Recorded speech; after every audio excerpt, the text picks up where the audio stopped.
নবীজির একটা বিড়াল ছিল, নবীজির একটা বিড়াল ছিল, নাম হচ্ছে মুয়েজ্জা। নাম কি? মুয়েজ্জা। বিড়ালটা হচ্ছে আমাদের আবেগের জায়গা, ভালোবাসার জায়গা, এবং বিড়ালের জন্য অধিক পরিমাণে ভালোবাসা, মায়া, আদর মানুষের মাঝে ঢুকিয়ে দিয়েছে একজন। তিনি কে?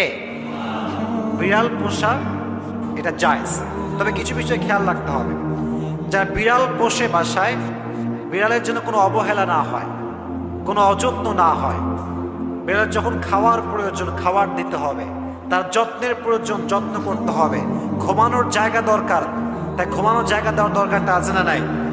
তাকে যত্ন করতে হবে। ইভেন হাদিসে এসেছে একজন মহিলা একটি বিড়ালকে আটকে রেখেছিল এবং তাকে খাবার দেয় নাই, তার যত্ন করে না, তাকে ছেড়ে দেয় নাই। হাদিসে এসেছে আল্লাহ তাকে জাহান্নামে নিক্ষেপ করেছে। নাউজুবিল্লাহ পড়া। যে ব্যক্তি প্রাণীর উপরে দয়াবান হয়, যত্নশীল হয়, রহম করে, আল্লাহ তার উপরে রহমশীল হয়ে যায়। সুবহানাল্লাহ পড়েন। আপনি প্রাণীকে মায়া করবেন, আল্লাহ আপনাকে মায়া করবেন।